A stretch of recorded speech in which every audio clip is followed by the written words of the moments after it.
The soldier nodded, nothing more. He stepped back quietly, returning to his place among the guards as if the moment had not changed the galaxy. But it had. The princess remained standing, her child asleep against her chest. She held him tighter, her tears dripping onto his soft hair. For the first time since the talks had begun, her heart felt lighter. She was still a princess, still burdened with duty, still carrying the future of her people. But now, she no longer felt alone. Her child's peace was proof of something greater, that kindness could cross any border, any race, any world. That sometimes hope came not from crowns or thrones, but from the most unexpected hands. And so, as she stood there with her baby safe at last, the alien princess wept, not from weakness, but from the deepest, most human kind of love. The great crystal hall was still heavy with silence. For the first time since the gathering began, no one spoke, no one moved. The only sound was the soft, steady breathing of the infant heir, asleep in his mother's arms. The alien princess stood tall, though her cheeks were still wet with tears. She looked down at her child, and then back at the human soldier, who had returned to his place among the guards. He stood quietly, his posture straight, his eyes lowered, as if what had happened was nothing extraordinary. But to the galaxy, it was everything. The delegates from distant worlds exchanged glances. Their whispers began again.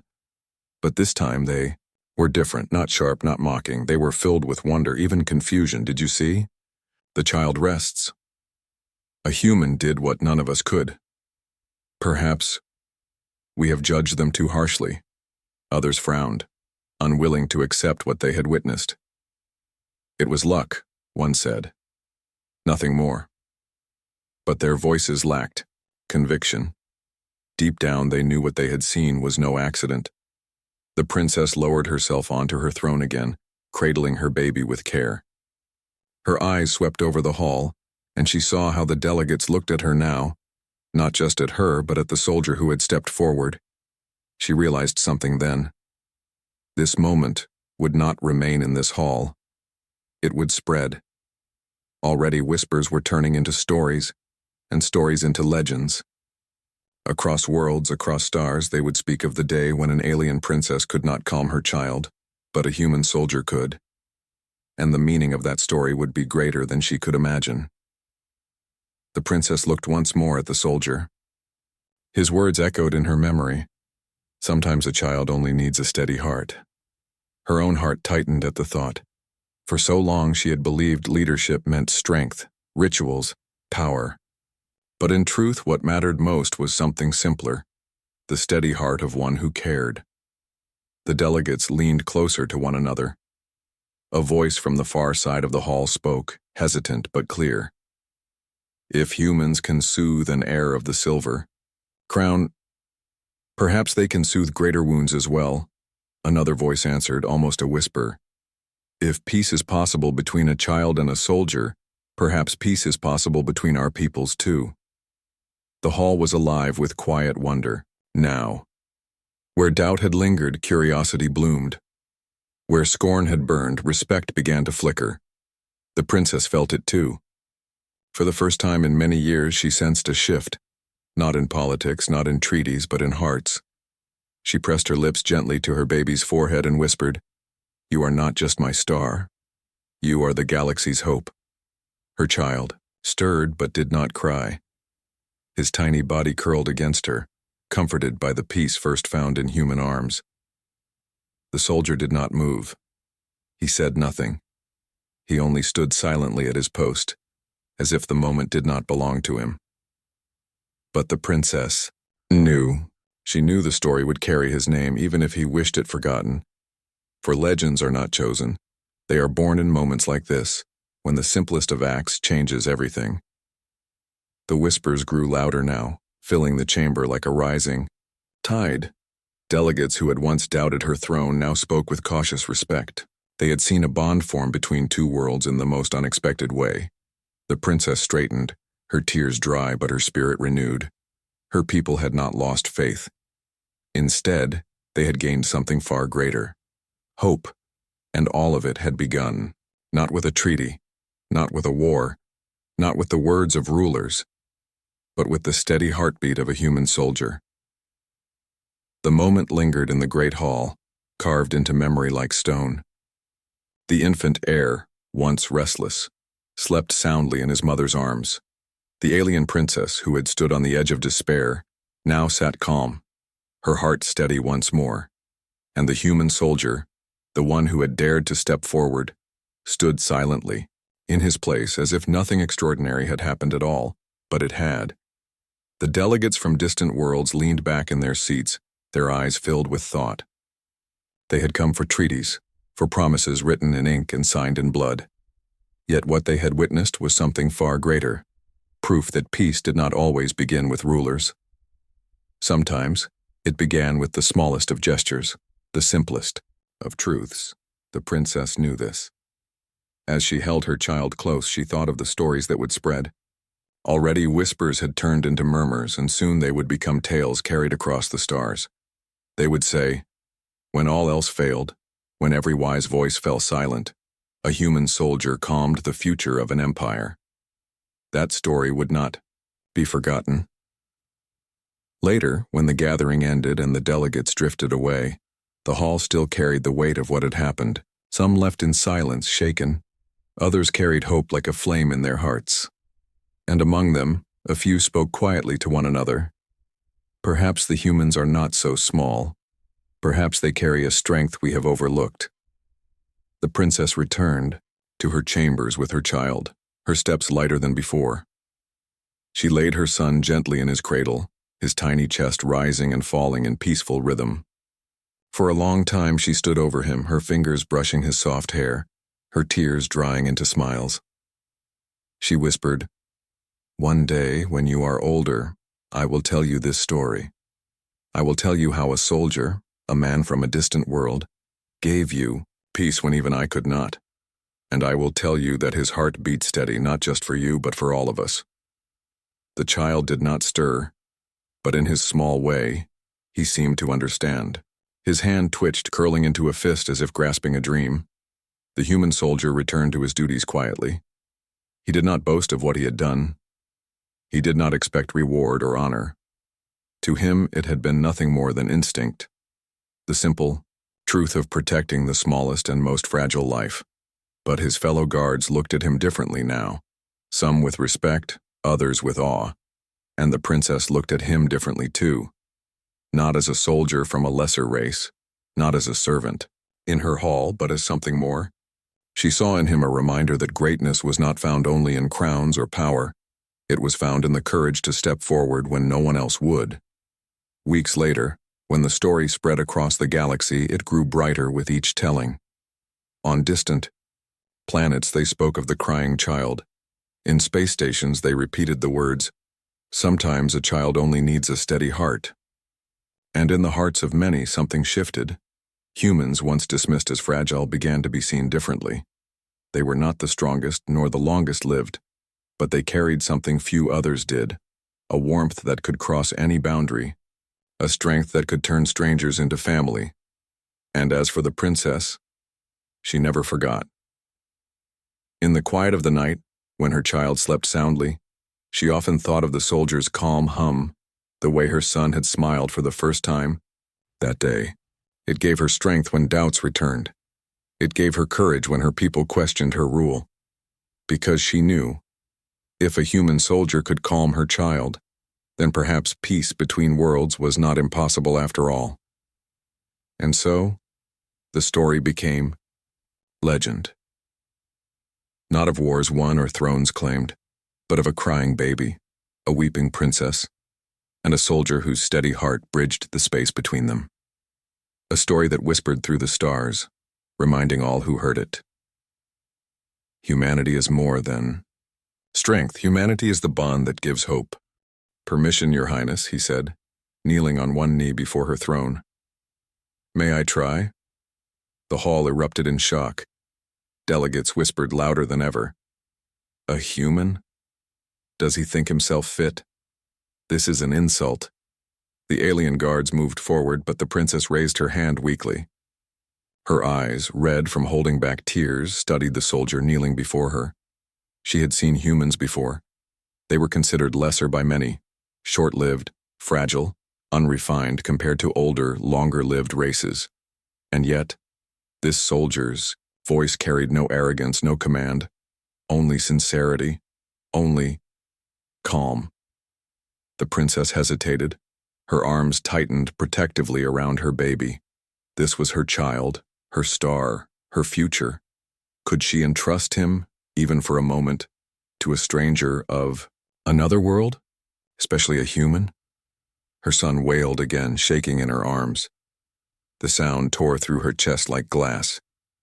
She looked down at his face, his tiny fists clenched, his eyes full of distress. Her lips trembled. The human soldier spoke again, his tone gentler this time, almost like a father's whisper. "Your Highness, I mean no disrespect. I have no titles, no gifts, no magic, but I have held children before. Sometimes they do not need power or rituals. Sometimes they just need a steady heart." Something in those words touched her, not as a princess, but as a mother. His voice was not coated with formality or diplomacy. It was simple, honest, true. Slowly, trembling, she rose from her throne. Her silver robes trailed behind her as she stepped down from the dais. Every eye followed her. Every breath in the hall seemed to pause. She stood before the human soldier, her child still crying in her arms. For a long moment she stared at him, searching his face. There was no fear in his eyes, no doubt. Only patience. Only the quiet strength of someone who understood. The princess's heart wavered. She had refused aid from others before, but now she felt something different. Something small, but undeniable. Hope. Her hands shook as she lowered her child toward him. The baby wailed, his voice sharp, but she leaned closer, whispering, "If you fail, I will never forgive myself." The soldier bowed his head. "I will not fail him." And with that, for the first time, the alien princess placed her crying heir into the arms of a human soldier. The hall went silent. The human soldier rose slowly, careful not to startle the child. In his arms now rested the heir of an empire, a-eyed baby who had screamed through every healer's trick and every priest's prayer. The soldier felt the weight, not only of the child, but of the moment itself. The eyes of the galaxy were on him. The baby's cries were still sharp, his small fists flailing in the air. But the soldier did not panic. He did not rush. He did not try to force silence upon the child. Instead, he simply adjusted his grip, holding the baby close to his chest, letting the warmth of his body surround him. The hall was silent, except for the crying. Every delegate leaned forward, some with curiosity, others with scorn. The princess stood just a step away, her hands hovering nervously as if ready to snatch her child back if things went wrong. The soldier breathed deeply, steady, and slow. Then he began to move, not with grand gestures, not with glowing crystals or holy chants, but with the simple, timeless motion of a parent, rocking gently side to side in a rhythm as old as life itself. The baby's cries faltered for just a moment. The soldier did not speak loudly. He did not sing words in some strange language. Instead, he hummed, a low, steady hum that carried no meaning except calm.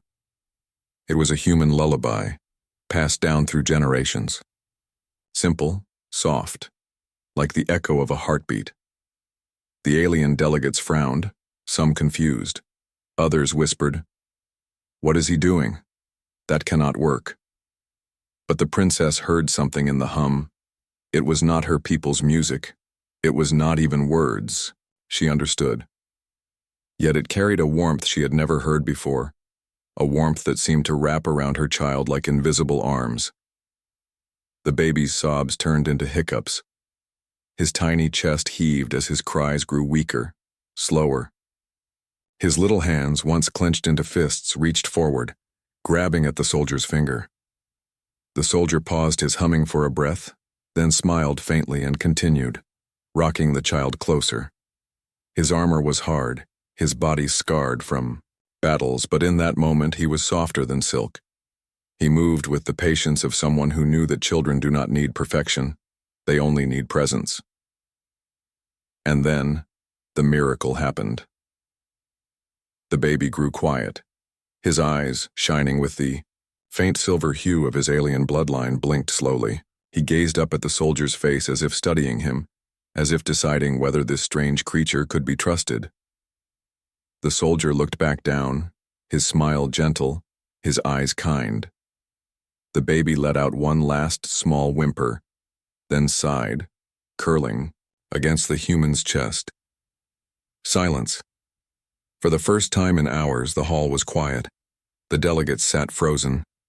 The alien guards lowered their weapons, stunned. The healers and priests who had failed stared in disbelief. A human soldier, without magic, without ritual, without wealth, had done what none of them could. The princess covered her mouth with her trembling hand. Her silver eyes filled with tears, not of despair this time, but of overwhelming relief.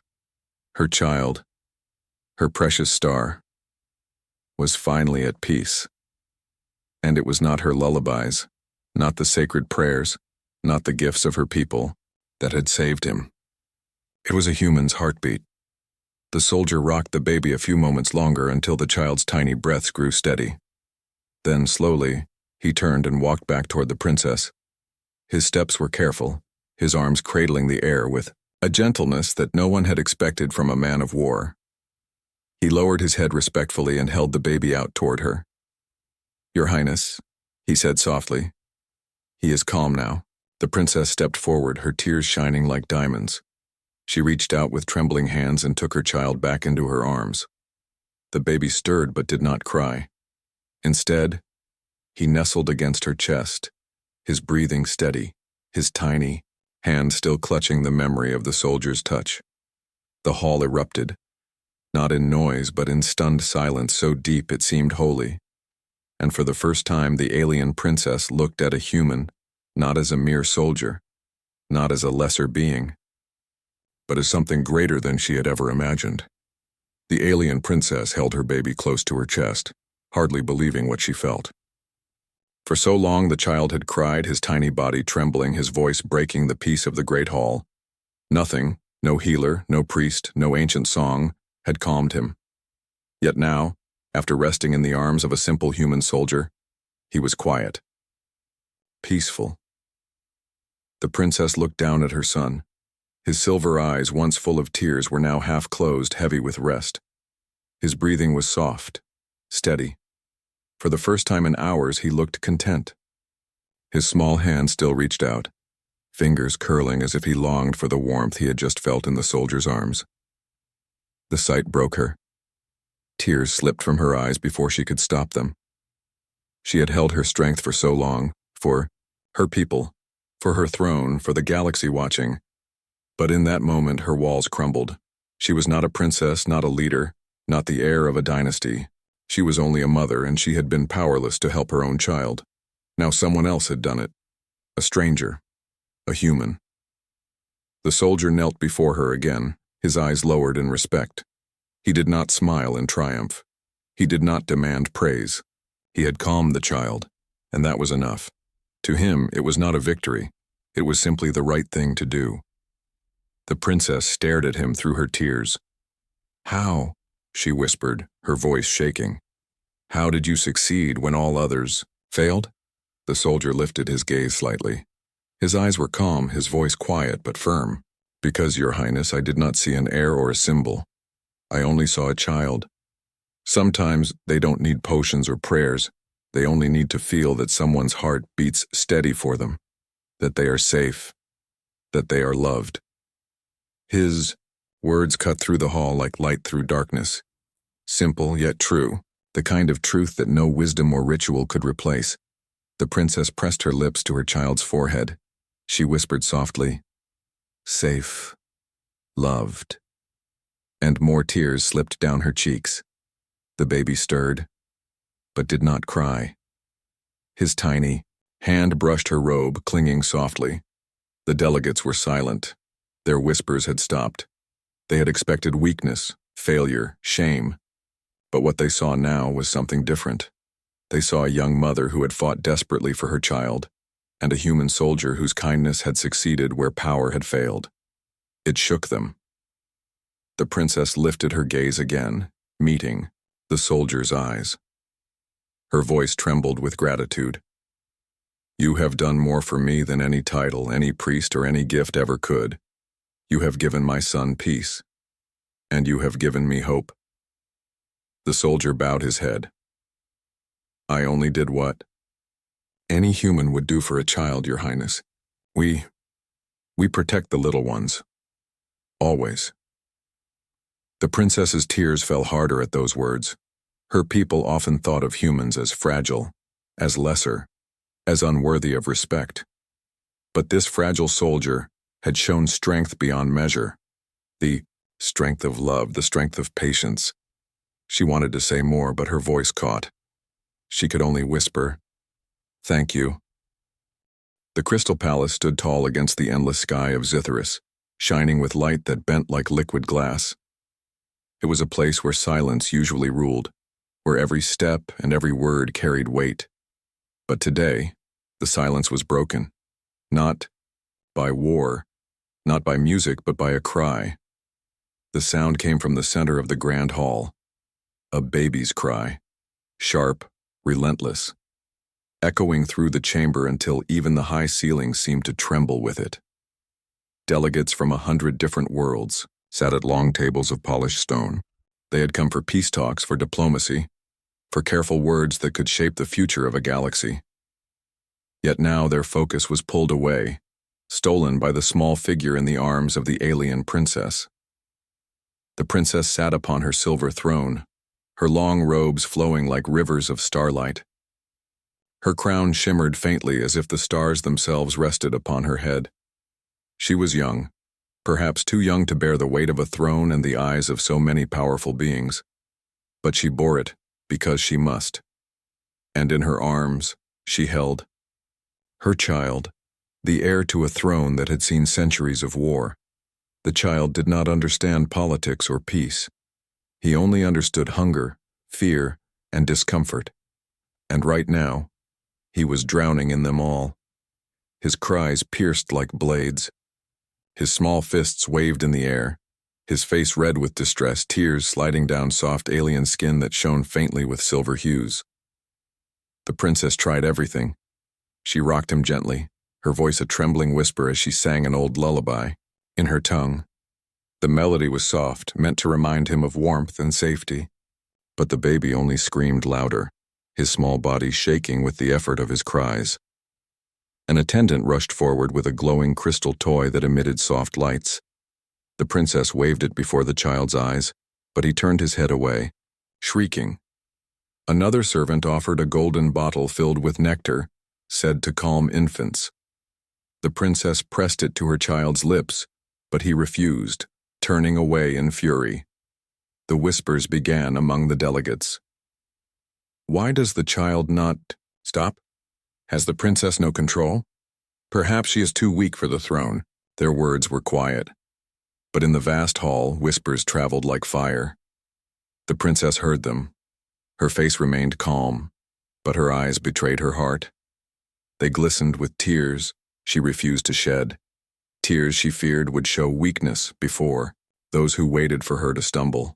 Her child's cries grew even louder, echoing into every corner. A healer from her people stepped forward, offering a vial of mist to soothe the child's spirit. The princess allowed it, desperate for relief. The healer waved the mist before the baby's face, chanting words of calm, but the baby only screamed louder, as if the mist itself frightened him. The musician tried next. A floating harp was summoned, its strings plucked by unseen hands, filling the hall with notes of silver and gold. The sound was beautiful, enough to make the delegates pause in wonder. But the baby cried through it all, his little body shaking with misery. The princess's strength faltered. She pressed her forehead to her child's, whispering softly, "Please, my star, please calm yourself. They are watching us, I beg you." Her arms trembled as she held him closer. Her crown, her throne, her pride. None of it mattered now. Only the tiny life in her arms mattered, and she could not help him. That truth burned her deeper than any wound. The delegates exchanged glances. Some covered their ears. Others shook their heads. A few smiled cruelly, seeing weakness where once they had seen hope. And in that moment, the princess felt smaller than ever. The grand hall, built to hold the voices of rulers, now held only one sound, the relentless, heartbreaking cry of a child who would not be soothed. And the alien princess, beloved by her, people feared by her enemies, could do nothing but hold him and pray for a miracle. The baby's cries refused to stop. They rose and fell like waves in a storm, breaking against the walls of the crystal hall. The alien princess held her child close, her arms aching, but her love never wavering. Her voice was tired, her heart heavy, but she whispered again and again, "Hush, my star. Hush, my little one." Nothing worked. The delegates shifted in their seats, their eyes no longer focused on peace negotiations, but on the struggling mother and child. The air grew thick with impatience. The sound of the baby's wail was not just noise anymore, it was a test of the princess herself. Could she lead? Could she hold her empire together if she could not even calm her heir? One by one, the advisors and attendants stepped forward. First came the healer, a tall woman wrapped in robes of blue and silver. She bowed low before the princess. "Allow me, Your Highness. I have tended to infants before." From her pouch, she drew a small vial filled with shimmering nectar. With a gentle hand, she opened it and let the soft fragrance drift toward the child's face. It was meant to bring calm, to quiet restless hearts. But the baby only coughed and wailed louder, twisting his tiny body away as if the smell itself hurt him. The healer bowed again, shame in her eyes, and stepped back. Then came the musician, carrying a floating harp carved from moonstone. The strings glowed faintly, vibrating in the air as he plucked them. A melody filled the hall, sweet and gentle, like the sound of a river under starlight. Many in the hall sighed softly, soothed by the notes. But not the child. His cries rose, even louder, drowning out the song. The harp's glow dimmed, the musician's hands fell, and the hall was once again filled with nothing but the sound of the infant's misery. Next, a priest stepped forward, his robes white with threads of gold. His voice was deep and heavy as he raised his hands over the child.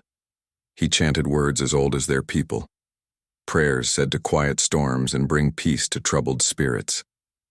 The words rolled like thunder through the chamber. The princess watched, with hope. For a moment the baby's cries paused, his little chest shuddering, but then just as quickly he burst into screams again, louder than before, as if even ancient prayers could not reach his small heart. The priest lowered his hands, defeated. The whispers among the delegates grew stronger. Even their priests fail. The child rejects all their wisdom. Perhaps the princess is cursed. Each word cut into the princess like a blade. She lowered her gaze to her son, tears gathering in her eyes. She did not cry, but her heart ached in silence. She kissed his small forehead, whispering again, "Please, little one. They are watching. Please don't let them doubt you." Her son's cries answered her, raw and merciless. One of the courtiers leaned to another and whispered, not softly enough, "If she cannot calm her own blood, how will she command the galaxy?" The princess's shoulders stiffened. She had carried the weight of doubt before, but never like this. Never in front of so many who waited for her to fall. Her grip on her child tightened. He was not just her son. He was the future of her people. His cry was now a symbol. And she was failing. Her attendants moved nervously, but none dared to try again. The hall was tense, caught between pity and judgment. Every second the baby wailed was another second her throne seemed weaker. Still, the princess did not give up. She began to sing again, though her voice cracked with exhaustion. Her lullaby trembled, half prayer, half plea. She rocked him in small circles, ignoring the stares, ignoring the whispers. For a moment it was no longer a hall full of leaders. It was only a mother, desperate to comfort her child. But the baby would not rest. His tiny fists clenched, his mouth opened wide, and the sound of his sorrow filled every heart with unease. The alien princess pressed her forehead against his and closed her eyes. For the first time since entering the hall, she felt powerless, not as a ruler, not as a princess, but as a mother. And the delegates, watching her fail again and again, began to doubt not only her, but the very peace she hoped to create. The moment stretched, painful and endless. And then, someone else began to move. The grand hall of the Crystal Palace had grown heavy with unease. The baby's cries had broken healers, priests, and musicians alike. The alien princess sat with her child trembling in her arms, her silver crown seeming far too heavy for her weary head. Every whisper from the delegates cut deeper into her heart. And yet among the rows of guards and soldiers standing along the edges of the hall, one man watched with a different gaze. He was not alien. He was human. The soldier wore plain armor, the kind meant not to impress but to protect. He was young, but his eyes carried a weight that did not belong to youth. He had seen battles, scars hidden beneath his uniform, but none of that mattered now. What mattered was the look on the princess's face, the look of a mother losing her strength before the world. The human's heart ached at the sound of the child's cries. It was not the cry of royalty, nor the cry of power. It was the cry of a baby, small, helpless, afraid. And though no healer's touch, no priest's prayer, and no musician's song had worked, he felt something deep within him. A quiet certainty. Before he even realized it, his feet were moving. He stepped out of his row, his boots echoing against the shining floor. The sound startled the attendants. Heads turned.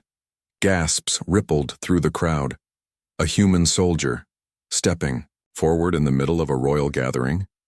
The alien guards bristled, their hands moving to their weapons.